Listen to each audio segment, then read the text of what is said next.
10 मार्च आमल की एकादशी। अगर आप चुपचाप गाय को खिला दें एक खास चीज, तो 1 महीने के अंदर आपकी आर्थिक स्थिति में बड़ा बदलाव आ सकता है। आज हम आपको एक बहुत ही खास और दुर्लभ जानकारी देने जा रहे हैं। साल 2025 में पड़ने वाली आमल की एकादशी बेहद महत्वपूर्ण और शक्तिशाली मानी जाती है। इस दिन का व्रत किसी भी कार्य में सफलता पाने के लिए रखा जाता है। यदि आप पूजा पाठ करने के साथ साथ गौ माता से जुड़ा यह सरल उपाय कर लेते हैं, तो भगवान श्री हरि विष्णु और माता लक्ष्मी की असीम कृपा आप पर बनी रहेगी और आर्थिक समृद्धि प्राप्त होगी। मैं आपसे वादा करता हूं कि अगर आपने यह उपाय पूरी श्रद्धा से कर लिया, तो निश्चित रूप से आपको इसका फल मिलेगा। तो आइए जानते हैं आमल की एकादशी के दिन कौन सा खास उपाय करना चाहिए। इस पावन दिन अगर आप गाय को एक विशेष चीज खिला देते हैं, तो धन संपत्ति की कोई कमी नहीं रहेगी। इस उपाय से सभी प्रकार के संकट दूर होंगे, पितृदोष खत्म होगा और पूरे साल आपके घर में सुख समृद्धि बनी रहेगी। आपके बैंक बैलेंस में वृद्धि होगी,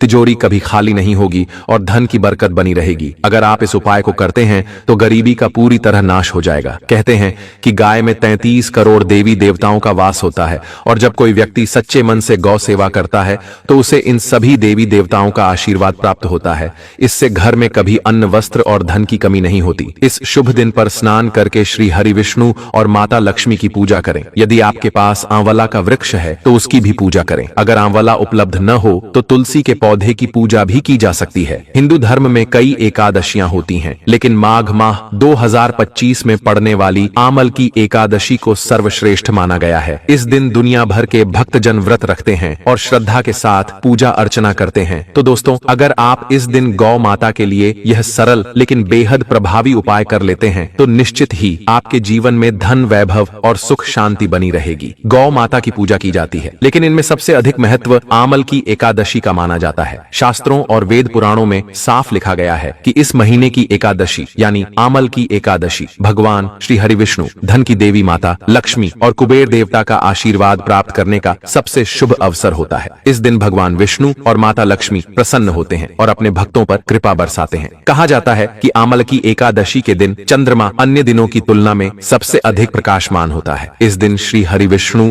और माता लक्ष्मी की पूजा की जाती है तथा सूर्य देव को अर्घ्य दिया जाता है। महिलाएं आमला की एकादशी का व्रत रखती हैं, आंवला वृक्ष की परिक्रमा करती हैं और विधि पूर्वक पूजा संपन्न करती हैं। वे भगवान विष्णु और माता लक्ष्मी को भोग अर्पित कर अपना व्रत पूर्ण करती हैं। इससे भगवान विष्णु और माता लक्ष्मी प्रसन्न होते हैं और महिलाओं को संतान सुख एवं उनके दीर्घायु जीवन का आशीर्वाद देते हैं। अगर आपकी कुंडली में चंद्र ग्रह की स्थिति शुभ है, तो आपका भाग्य सदैव आपका साथ देता है। जिस भी कार्य की आप शुरुआत करते हैं, उसमें सफलता मिलने की संभावना बढ़ जाती है। यही कारण है कि आमल की एकादशी को हिंदू धर्म में विशेष महत्व दिया गया है। आपको जानकारी के लिए बता दें कि 10 मार्च को आमल की एकादशी के दिन 52 शुभ योग बन रहे हैं। कई वर्षों के बाद चंद्रमा इतनी तेज रोशनी देगा जितनी उसने पहले कभी नहीं दी। यह 100 वर्षों में बनने वाला एक दुर्लभ संयोग है। इस दिन लक्ष्मी योग, ग्रह योग, नक्षत्र योग और अमृत सिद्धि योग जैसे कई शुभ योगों का निर्माण हो रहा है। आमल की एकादशी के दिन पूरे दिन व्रत करना चाहिए और श्री हरि विष्णु तथा माता लक्ष्मी का आशीर्वाद प्राप्त करना चाहिए। इस पावन तिथि पर ब्रह्म मुहूर्त में उठकर स्नान करना आवश्यक होता है। इस दिन अगर आप ज्योतिष और तंत्र शास्त्र के अनुसार एक विशेष गौ माता से जुड़ा उपाय विधि पूर्वक कर लेते हैं, तो भगवान विष्णु और माता लक्ष्मी का असीम आशीर्वाद आपको प्राप्त होगा। इस उपाय से आपके नवग्रह अनुकूल हो जाएंगे और आपका भाग्य आपके पक्ष में काम करने लगेगा। आपके राहु केतु की दशा ठीक हो जाएगी, क्योंकि एक व्यक्ति के भाग्य पर राहु और केतु का प्रभाव होता है, लेकिन इनका नियंत्रण भगवान श्री हरि विष्णु के हाथों में होता है। इस उपाय को करने से आपके जीवन में धन आने लगेगा और आर्थिक परेशानियां धीरे धीरे समाप्त हो जाएंगी। यदि माता लक्ष्मी किसी व्यक्ति पर कृपा कर दें, तो उसे सफल होने से कोई नहीं रोक सकता। अब आप सोच रहे होंगे कि ऐसा कौन सा उपाय करें जिससे भगवान विष्णु और माता लक्ष्मी का आशीर्वाद प्राप्त हो। दोस्तों, आपने देखा होगा कि जब भी घर में दिवाली, धनतेरस या किसी एकादशी की पूजा होती है, तो गौ माता की पूजा जरूर की जाती है और उन्हें भोग अर्पित किया जाता है। भले ही थोड़ा ही सही, लेकिन लोग गौ माता को प्रसाद जरूर खिलाते हैं, जैसे 2 पूड़ी या अन्य भोजन। इस उपाय को 10 मार्च 2025 को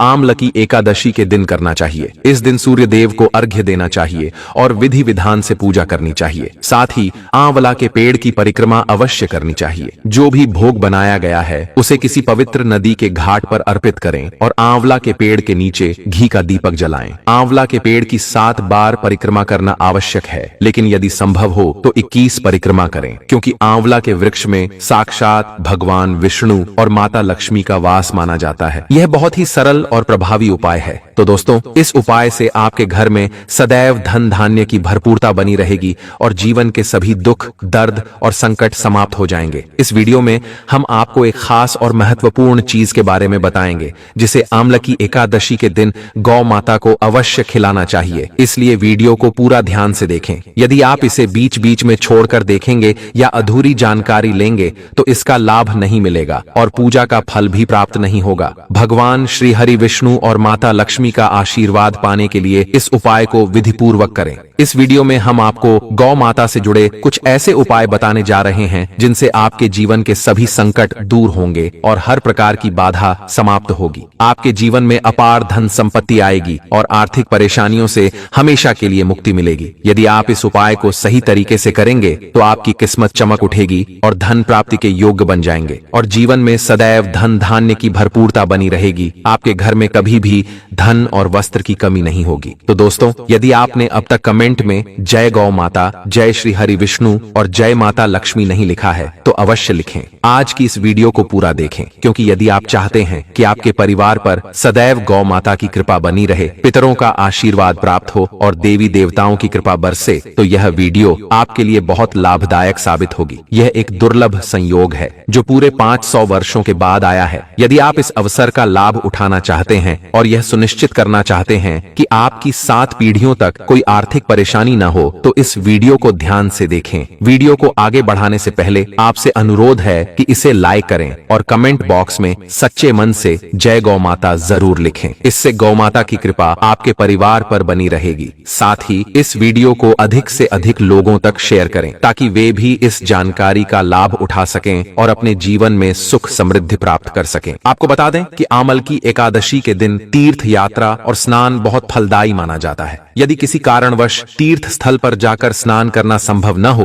तो घर पर स्नान करने वाले पानी में गंगा जल की कुछ बूंदें डालकर स्नान करें। इसके बाद अपने घर के पूजा स्थान को अच्छी तरह साफ करें और विधि पूर्वक पूजा करें। इसके बाद यदि संभव हो तो किसी पवित्र नदी के तट पर जाएं और सूर्य देव को अर्घ्य दें। वहां एक घी का दीपक जलाएं और दीपक के पास भगवान श्री हरि विष्णु और माता लक्ष्मी का चित्र या मूर्ति स्थापित करके पूजा करें। इस दिन आंवला वृक्ष की 107 बार परिक्रमा करना शुभ माना जाता है। यदि आंवला का वृक्ष उपलब्ध न हो तो तुलसी के पौधे की परिक्रमा भी कर सकते हैं। परिक्रमा के दौरान भोग के लिए कुछ न कुछ अवश्य तैयार करें, जैसे खीर, पूरी, हलवा आदि। इसके बाद जो भी प्रसाद तैयार किया गया है उसे भगवान को अर्पित करें। साथ में परिक्रमा करनी है। दोस्तों, परिक्रमा पूरी होने के बाद दोनों हाथों से नमन करें और उन चावलों को पेड़ के पास अर्पित कर दें। इसके बाद अपनी इच्छा प्रकट करते हुए विधि पूर्वक पूजा करें। पूजा समाप्त होने के बाद दीपदान करने से सभी मनोकामनाएं पूरी होती हैं। ये वीडियो बहुत ही महत्वपूर्ण और शुभ फलदायी है, खासकर आमलकी एकादशी के दिन। इस दिन पूर्वजों की आत्मा की शांति के लिए पिंडदान करना बेहद लाभकारी माना जाता है, जिससे उन्हें मोक्ष की प्राप्ति होती है। इस वीडियो में हम आपको गौ माता से जुड़े ऐसे उपाय बताने वाले हैं जिनसे आपके जीवन के कष्ट, परेशानियां और बाधाएं समाप्त हो सकती हैं। साथ ही यदि आपको सफलता पाने में कोई अड़चन आ रही है तो वह भी दूर हो जाएगी। हम आपको यह ज्ञानवर्धक जानकारी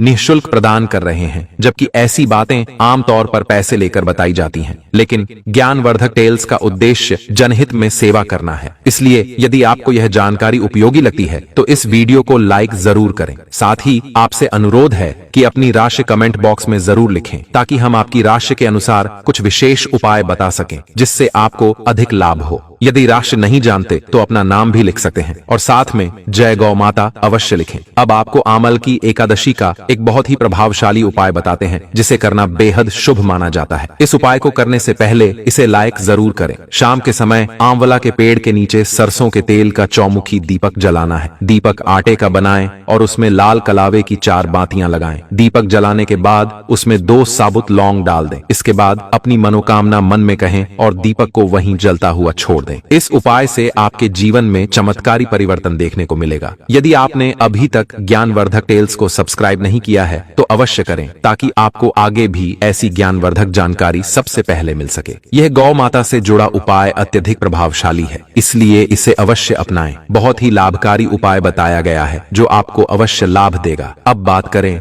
गौ माता से जुड़े उन उपायों की जिन्हें करने से व्यक्ति को 7 पीढ़ियों तक धन संपत्ति की कमी नहीं होती, सभी दुख दर्द और कष्ट दूर हो जाते हैं और सुख समृद्धि बढ़ती है। आमल की एकादशी के दिन गौ माता की पूजा अवश्य करनी चाहिए। जो भोग इस दिन के लिए बनाया गया हो उसमें से 2 पूरियां गाय को जरूर खिलाएं। सूखी पूरी न खिलाकर उसके ऊपर मिठाई, सब्जी या हलवा रखें। अगर पूजा के दौरान आप वहां उपस्थित न हो पाएं तो पूजा की थाली से 2 पूरियां अलग निकाल कर रख लें और जैसे ही कोई गाय दिखाई दे उसे खिला दें। इसके बाद अपनी मनोकामना मन में कहकर गौ माता को प्रणाम करें। हर शुभ कार्य में गौ माता या उनसे जुड़ी चीजों जैसे गोबर, गोमूत्र, दूध या घी का उपयोग जरूर करना चाहिए। इससे पुण्य की प्राप्ति होती है। सनातन परंपरा के अनुसार जिस घर में गाय होती है वहां के सभी वास्तु दोष स्वतः समाप्त हो जाते हैं। बिना पंचगव्य के कोई भी पूजा पाठ या हवन पूर्ण नहीं होता। अगर संभव हो तो इस महीने में कम से कम एक बार अपने परिवार के साथ गौशाला अवश्य जाएं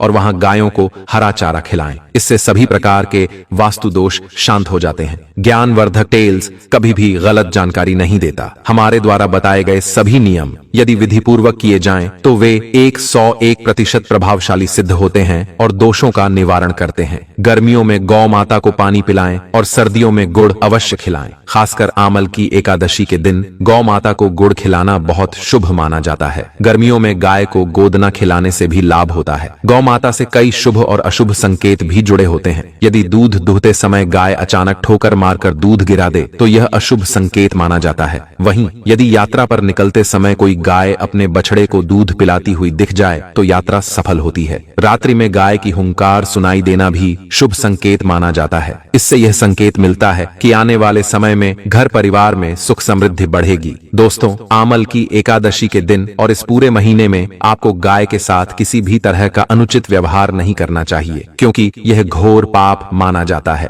गाय को राष्ट्रीय पशु बनाए जाने और इसे विशेष अधिकार देने की बात हो रही है, लेकिन फिर भी कुछ लोग इनके साथ गलत व्यवहार करते हैं। जब गाय दूध देना बंद कर देती है तो कई लोग उन्हें सड़कों पर छोड़ देते हैं। कुछ लोग उन्हें मारते पीटते हैं, डंडे से मारते हैं या उन पर पानी डाल देते हैं। कई बार गाय घायल हो जाती है, बीमार पड़ जाती है और तड़प तड़प कर दम तोड़ देती है। यह बहुत ही निंदनीय है। शास्त्रों में स्पष्ट रूप से कहा गया है कि गाय के साथ कैसा व्यवहार करना चाहिए। गाय को कभी भी मारना पीटना नहीं चाहिए। शास्त्रों में गाय को माता का दर्जा दिया गया है और इसे कष्ट देने वाला व्यक्ति उतना ही बड़ा पापी होता है जितना कि माता को कष्ट देने वाला। ऐसे व्यक्ति को नरक में कष्ट भोगने पड़ते हैं और अगले जन्म में उसे पशु योनि में जन्म लेना पड़ता है। गौतम मुनि ने गलती से एक गाय को डंडा मार दिया था, जिससे उसकी मृत्यु हो गई थी। इस पाप से मुक्ति पाने के लिए उन्होंने वर्षों तक कठोर तपस्या की थी। भगवान श्री कृष्ण ने भी बैल के रूप में आए वृद्ध असुर का वध किया था, जिससे मुक्ति पाने के लिए उन्हें संपूर्ण तीर्थों को एक कुंड में बुलाना पड़ा और उसमें स्नान करना पड़ा। जब भगवान श्री कृष्ण भी इस पाप से मुक्त होने के लिए इतना कुछ करने को मजबूर हो गए तो एक साधारण मनुष्य को इस प्रकार की गलती कभी नहीं करनी चाहिए। गाय को पानी पीते समय भगाना भी बहुत बड़ा पाप माना गया है। जो व्यक्ति ऐसा करता है वह पाप का भागी बनता है और अगले जन्म में दर दर भटकता है। वहीं जो व्यक्ति आराम कर रही गाय को जबरदस्ती उठाता है वह अपने पूर्व जन्मों के पापों से मुक्ति पाने का अवसर खो देता है। गाय को डंडा मारकर या पानी डालकर उठाने से व्यक्ति को अगले जन्म में भारी कष्ट भोगने पड़ते हैं। शास्त्रों में कहा गया है कि जो लोग गाय की सेवा करते हैं उन्हें भोजन कराते हैं और उनकी सही देखभाल करते हैं, उनकी सभी इच्छाएं पूर्ण होती हैं। गाय के बछड़े से बचा हुआ दूध ही मनुष्य को ग्रहण करना चाहिए। कुछ लोग एक बार गाय को दुहने के बाद फिर से बछड़े के लिए बचा हुआ दूध भी निकाल लेते हैं, जो कि बहुत बड़ा पाप माना गया है। इसके अलावा गाय और बैल की पीठ पर बैठना भी महापाप माना गया है। जो लोग ऐसा करते हैं उन्हें नरक की यातना भोगनी पड़ती है। इसलिए हमें हमेशा गौ माता का सम्मान करना चाहिए और उनके साथ प्रेम पूर्वक व्यवहार करना चाहिए। एकमात्र देव के अंश से उत्पन्न नदी ही गौवंश है, जिस पर स्वयं महादेव और महादेवी सवारी करते हैं। नंदी ने अपनी इच्छा से महादेव की सवारी बनना स्वीकार किया था। शास्त्रों में गाय के दान को बहुत महत्व दिया गया है, लेकिन ध्यान रखें कि बूढ़ी या बीमार गाय का दान नहीं करना चाहिए। कठोपनिषद में नचिकेता की कथा इसी से जुड़ी है, जहां उन्होंने अपने पिता द्वारा बूढ़ी गायों के दान पर आपत्ति जताई थी। जो लोग दूध देने वाली गाय या बछड़े सहित गाय का दान करते हैं वे महान पुण्य अर्जित कर स्वर्ग में स्थान पाते हैं। सूर्य, चंद्र, मंगल या शुक्र की युति राहु से हो तो पितृदोष बनता है। ज्योतिष के अनुसार सूर्य पिता का कारक होता है और मंगल रक्त से जुड़ा होता है। यदि राहु या केतु की युति इनमें से किसी से हो तो यह पितृदोष बनाता है, जिससे जीवन में संघर्ष बढ़ जाता है। ऐसे में यदि कोई व्यक्ति प्रतिदिन या कम से कम एकादशी के दिन, विशेषकर आमल की एकादशी पर, गाय को रोटी, गुड़ और चारा खिलाए तो पितृदोष शांत हो जाता है। हर मांगलिक कार्य में गौ माता से जुड़ी चीजें जैसे गोबर, गोमूत्र, गाय का दूध या घी शामिल करना शुभ माना जाता है। जिस घर में गाय होती है वहां वास्तु दोष स्वतः समाप्त हो जाते हैं। गाय के कूबड़ को बृहस्पति ग्रह का प्रतीक माना गया है। यदि जन्म पत्रिका में बृहस्पति नीच राशि मकर में हो या अशुभ स्थिति में हो तो गौ माता को दाहिनी ओर से जाने देना शुभ होता है। यात्रा के दौरान यदि सामने गाय आ जाए या अपने बछड़े को दूध पिलाती हुई दिखे तो यह यात्रा की सफलता का संकेत होता है। गाय को ताजी रोटी खिलानी चाहिए। अगर आप रोटी बनाते हैं तो कोशिश करें कि तुरंत ही उसे गाय को खिला दें। बासी रोटी खिलाने से नकारात्मक ऊर्जा घर में प्रवेश करती है, जिससे कार्यों में बाधा आती है। सड़ी गली सब्जी या फल गाय को नहीं देने चाहिए। कुछ लोग खराब फल सब्जियां गाय को डाल देते हैं, जो अशुभ होता है और दुर्भाग्य ला सकता है। इसके बजाय आटे की 11 लोइयां बनाकर उन पर हल्दी लगाकर गाय को खिलाएं। ऐसा करने से जीवन की सभी बाधाएं दूर होंगी। गाय के चरणों का स्पर्श करें और 7 बार उसकी परिक्रमा करें। यह शुभ फल देता है और जीवन में खुशहाली लाता है। जब भी गाय को रोटी दें उस पर हल्दी, मिश्री या थोड़ा घी लगाकर खिलाएं। सूखी रोटी न खिलाएं क्योंकि इससे शुभ फल प्राप्त नहीं होते।